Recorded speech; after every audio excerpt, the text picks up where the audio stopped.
Now yesterday we have done latent heat. So now this is explanation of change of state on the basis of kinetic theory. The first part of this is melting. What are the steps that are involved over here?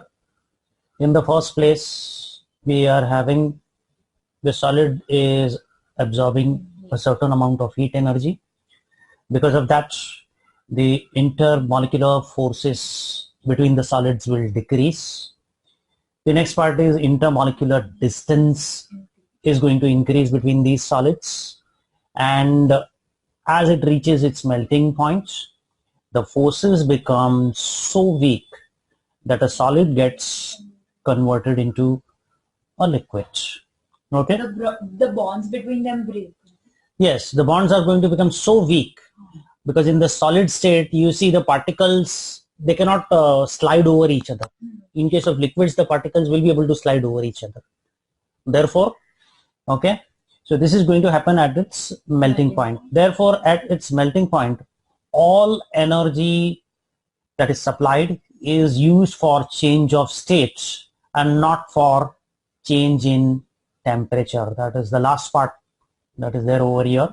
That's why whenever you are observing the change of state at that time, change in temperature is not observed.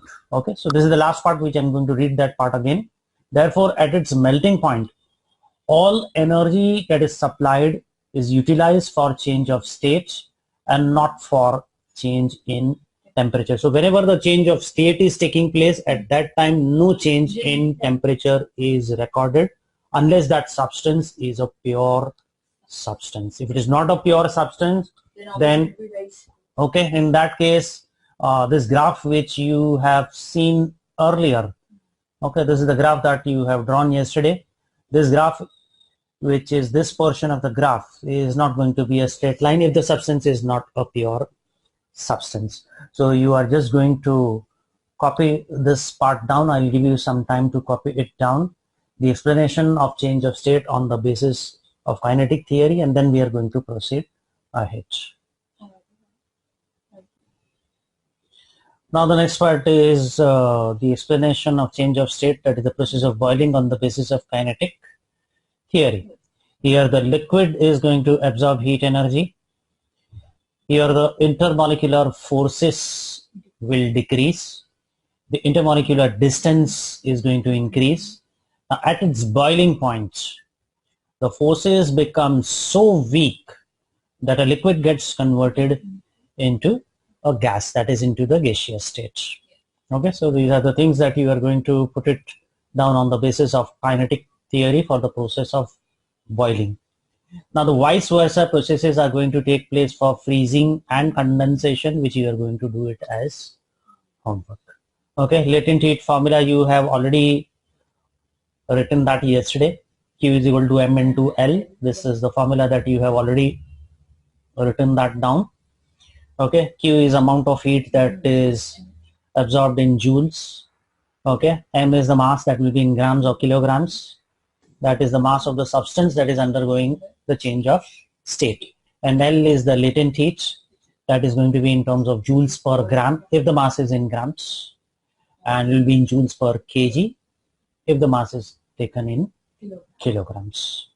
Okay, so this is the formula that we have already written that yesterday. You are going to copy that part down, that is this part, the change of state on the basis of kinetic theory, and then we are going to proceed with the numericals.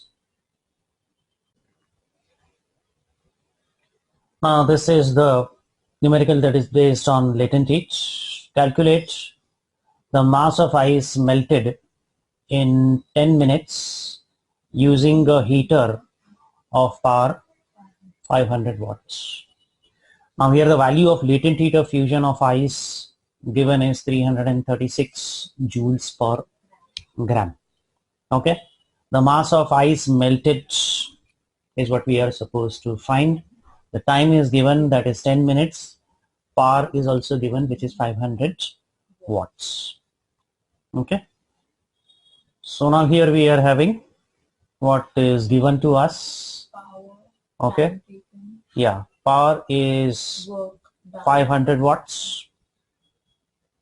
Time is 10 minutes. Obviously, we are going to convert this into seconds. 10 minutes means this is going to become 600 seconds. Okay. Now, work done is power multiplied by time. Okay.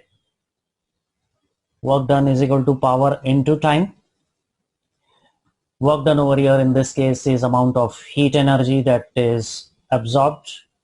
This heat energy that is absorbed is used to melt the ice. So this heat energy, the formula is Q is equal to M into L, which is going to become mass multiplied by the latent heat. Okay, now here what is asked is calculate the mass. It means over here this part is asked. The value of latent heat is given to you. The value of power is also given to you, and the value of time is also given to you. So from 1, 2, 3 and 4, these 4 things, okay, only one unknown is there. I'm just going to substitute that value. So this is going to become 500. 500 is the power, 600 seconds is the time. This is equal to mass we are supposed to calculate, multiplied by the value of latent heat is 336. Okay, so we have just going to do this calculation. So on multiplying this, we get this value, and on calculation, we are getting 892.86 grams. This is the amount of ice or the mass of the ice that has got melted. I'm going to give you time to copy this down. If you are going to have any questions, you can ask me. With reference to the energies of water molecules, explain why the levels are different. Okay, I'm reading this question. 2 identical boxes originally contain same volume of water. One is kept at 15 degrees Celsius. So this is the water that is at 15 degrees Celsius. And the other is at 85 degrees Celsius for the same length of time. It means you are keeping equal quantities of water. One is at the temperature of 15 degrees Celsius, other is at the temperature of 85 degrees Celsius. Now figure 4.1 shows the final water levels. What we are supposed to answer from here is, okay, why these water levels are different. With reference to the energies of water molecules, explain why the levels are different. This is a 3-mark question which you are supposed to answer. Think about it and try to answer it. I will take your answer first and then we will see what we have to do. Okay. So 15 degrees Celsius, we don't say that this water is cold, but we say its temperature is less. So what will happen if its temperature is less? The amount of energy that is possessed by the molecules is going to be lesser. The other box which is there, it is at the temperature of 85 degrees Celsius.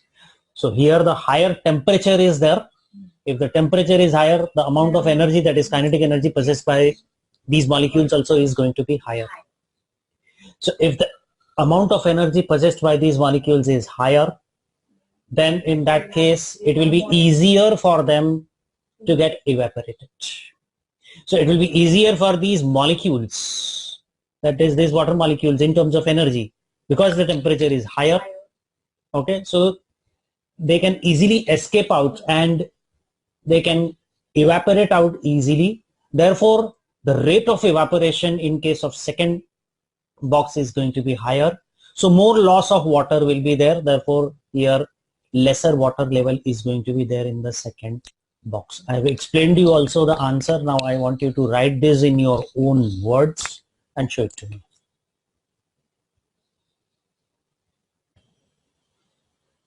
Okay, so this is the answer that you have sent me.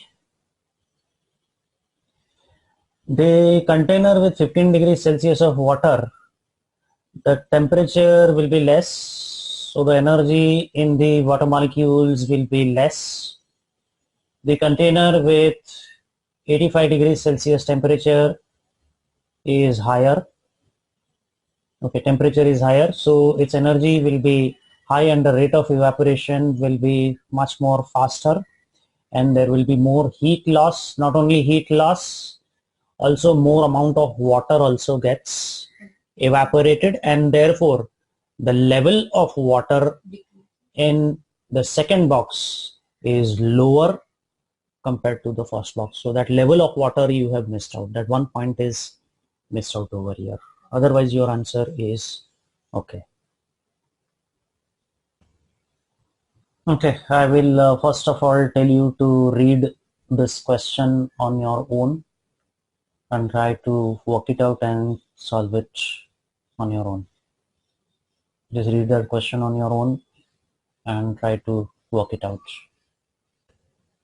Okay, so this is the working that you have sent me. You have deducted 34,500 minus the amount of energy that is lost into the atmosphere. So you're getting this value and you're applying the formula Q is equal to M into L, and that's how you are getting the value of latent heat, which is 2260 joules per gram. Okay, this is the correct answer. Okay, so this is the question paper that I have opened, and from this I'm going to ask you to solve questions based on thermal physics. That is going to be for homework. This is question number 4 that is there.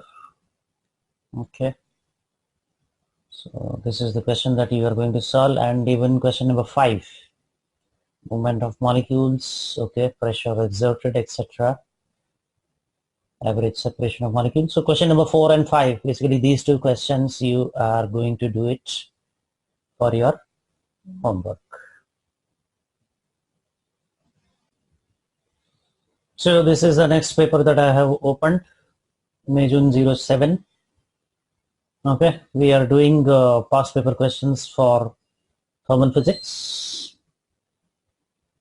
This is question number 4 that is based on latent heat. These are some application based questions which you are supposed to answer, and there is also a numerical and some reasoning is there which you are going to solve. This is your question number 4, and again this is your question number 5, which is also based on thermal physics. I'm going to send you this paper.